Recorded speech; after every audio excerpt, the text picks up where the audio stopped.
now we have Nelson Peltz out there and saying that he wants a board seat because he accumulated 9.4 million shares. I think it's around, I forgot how much is percentage of a company. I think it's like maybe 4% or something like that. I'm not too sure. I think it's like almost $1 billion worth. So so he wants a board seat, which they have 12 board seats, and now they eliminated one, so there's only 11, and they're not getting another board seat. What they did is they just they promoted who was the Nike chairman. He's the executive chairman of Nike, Mark Parker.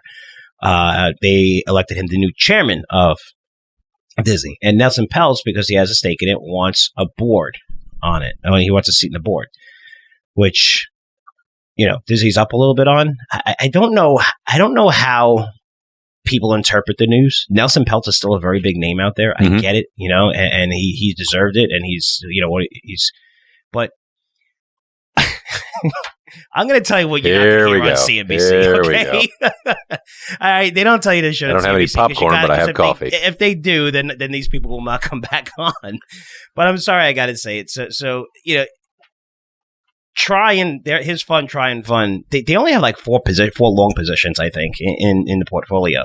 And Wendy's and GE are two of them. GE, he's been in that for a long time. He's been in this since 2015. Okay, he's owned GE, and it's been a disaster for him. And I know better than GE because I lost money on GE a while back, and yes, I took my lumps for that, and I always talk about it as a learning experience or whatever, right? So I believe the CEO that they were going to earn over $2.20, and they earned whatever 30 cents, and it was just restructuring. It was terrible.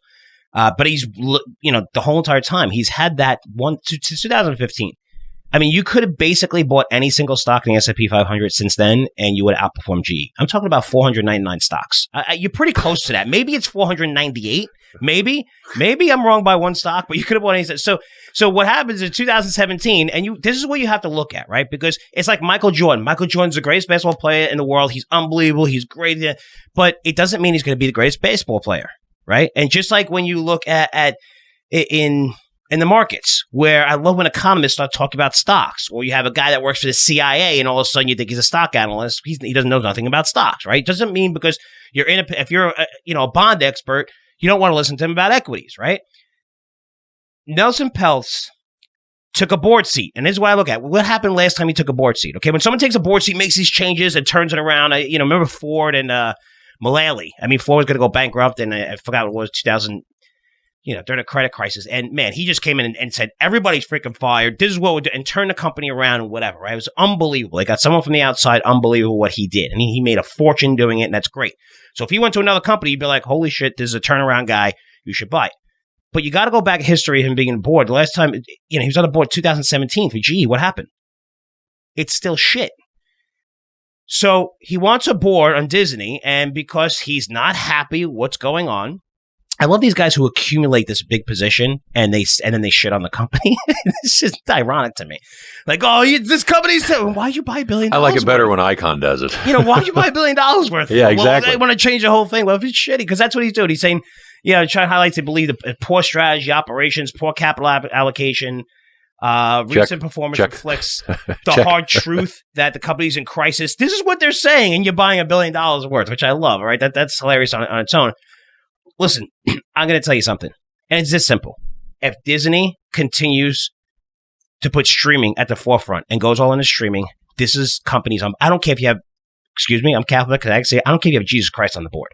If Disney continues to stay into streaming the way they're into streaming right now, this stock should not be bought. It's a $60 to $70 stock, okay? Because they are going to just... the money that's going to pour out of that company into streaming and the value that they get out of streaming, it's not there. They don't know streaming. They don't know how to do it. They're not Netflix. Their best content cannot come out on streaming, which puts them at a significant disadvantage. Okay. They're not at HBO. They're not, which you're seeing, Time Warner do great. You're seeing, other streaming platforms start to pick up steam here where Netflix is up, I think 100% from its lows, just got upgraded today. They haven't figured out streaming. Their new content, their greatest content, whether it's Pixar, whether it's Marvel, it comes out in the movies. They generate billions of dollars for it.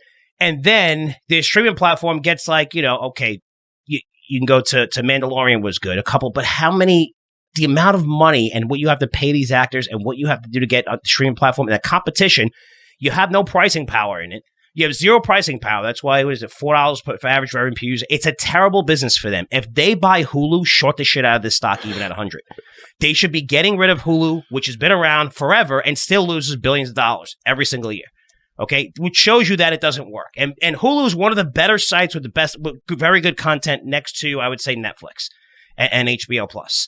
Okay, when you're looking at that. Streaming is a terrible business for them. They had to get into it. We understand they had no choice. I know Chapek lied to us and said, this is the greatest thing ever. We're going to have a multiple like Netflix. You had no choice. Okay, everything was shut down. You got hurt more than anyone other than Boeing when it came to COVID. So when I'm looking at Disney here with Nelson Peltz, one, you're trashing the company, you're buying $1 billion worth, you want a board seat. What are you going to do, right? Unless you get out of streaming, that company's going to bleed cash and continue bleeding cash. Their balance sheet is terrible. I'm surprised that credit ratings aren't getting cut right now. They're never going to pay a dividend again. Again, Disney is a great, great company. You have to get out of streaming. It's the greatest marketing company in the world. They have great properties. Streaming is a disaster for them. You have to get out of it. And hopefully Iger sees that. Not only that, get out of the political world. I know it's very hard to do, but that's your core market. This is an ESPN, which is a different market, and you could, go as left as you want. That's your market. When you're talking about families and things like that, get out of politics because it's affecting you. I know personally because even a lot of my friends in New York, they're like, I'll never go to Disney again, who are super conservative because they hate Disney and that stance. You don't want to be political, especially kids. You don't want to talk about, that's their bread and butter, kids, children. Going to these parks, taking your families there. Stop talking about families. Stop talking about politics. Get the hell out of politics. They should stop talking about it immediately because it's hurting their company. And it's going to continue to hurt that company. So the initiatives are there. The writings on the wall. I don't know why it's going up on Nelson Peltz, especially a guy that owns 4 stocks, GE, Wendy's, and stuff like that, and hasn't made any difference being on a board of GE at all. I don't know what he thinks he's going to do with this company, but they have to get out of streaming. Maybe he gets on and he tells them to get out of streaming. I know he's close with Iger, and that's why he might get a board seat. They're saying no, but for me, this isn't news. And he's actually on TV right now. I'd love to hear him, but what he's going to say would not convince me at all. So, and I'm being honest with you. Let's play devil's advocate here. Yeah. I think that the stock is rallying because you just made a lot of great points. Investors have to, I would assume, you know what that does when you assume. How do you not think he's going to come into let's say he gets a board seat.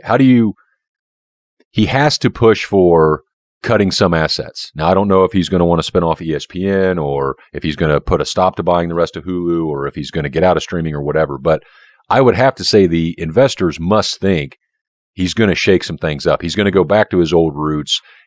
And I read a headline about he backs a plan for a new CEO within 2 years or in 2 years because Iger was brought back in just as a temporary guy and all that kind of stuff.